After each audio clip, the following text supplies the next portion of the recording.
morning. It's a real challenge to speak so fast. This is a reflection of the Spanish Council that I'm going to transmit to you about the future of our profession, the future of architecture. What is the future of architecture as a profession? I'm sorry, I have to... Okay. What is the future of architecture as a profession? What will be our mission? What will be the architects in 2030? What do we offer? In 1974, we were some 250,000 architects in the world. By 2017, the figure has risen to 2.5 million. Our planet has also changed and is changing. As UN Habitat forecasts, globalization, digitalization, and urbanization are transforming the world, and by the year 2050, some 60–70% of the global population will be urban. This represents a challenge and an opportunity. Only architecture can guarantee a sustainable growth and habitability. But to do so, our professional environment must adapt itself to economic and cultural changes of all types that are happening and occurring every day. In the context of that uncertainty, the Spanish Council has undertaken a reflection with the objective to pave the way for a viable future for the profession. Core ideas are: we cannot talk about the future without understanding the present. The future is not predetermined. To understand the future, it is useful to develop also a cross-cutting comparative view among different professions. In doing so, we should know what are the aspects that, in comparison with these other professions, medicine, law, engineer, diminish our employability and our social recognition.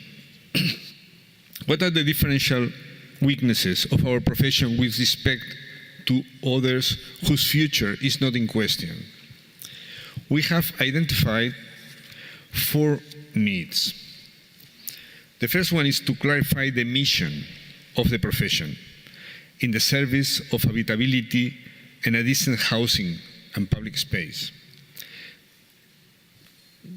The second is to assume responsibilities for our specialization through CPD.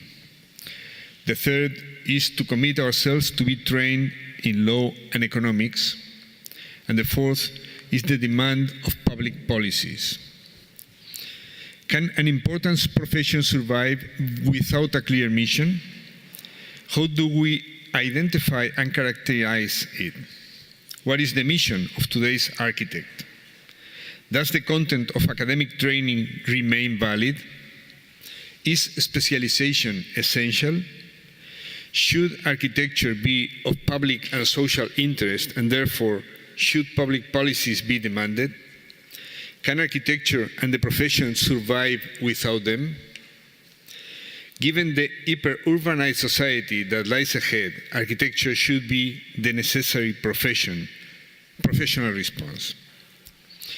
Going to the first of these 4 needs, a mission for a profession and a profession for a mission. A regulated profession needs a clear and social mission because the mission is what gives the reason for being. If health or legal protection are the reasons for doctors and lawyers, we should know clearly what our mission is. Industrial production, the mission of some engineers, is not transferable to architecture.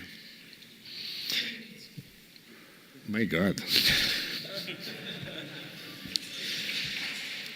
Well, let's go to the synthesis, to the summary.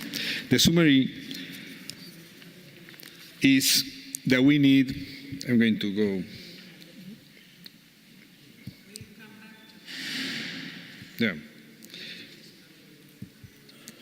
this is the summary. The summary is that we have talked about the academy, we have talked about the schools of architecture, but the concept, profession, is an important concept to consider.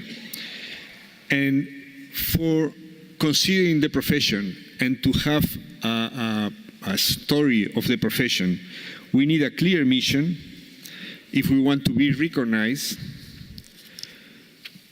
We need a total control of our specialization. We need commitment to law and economics. We are not demanding to our schools an essential financial and legal education. It's difficult to keep a quality job without some knowledge on those two fields. And of course, and it has been mentioned before, the demand of public policies. Relevant professions have public policies to keep them alive and to be socially appreciated. Architecture also needs them, but in many places we don't have them. Public procurement, heritage, public architecture, and urban plans, housing rehabilitation, urban regeneration, etc. Everything needs a sufficient and stable and suitable regulation.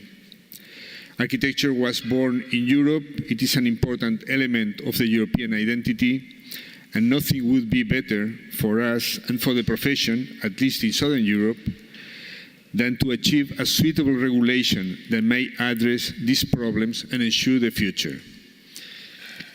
I'm sorry for being so short, but we don't have the time. Thank you very much.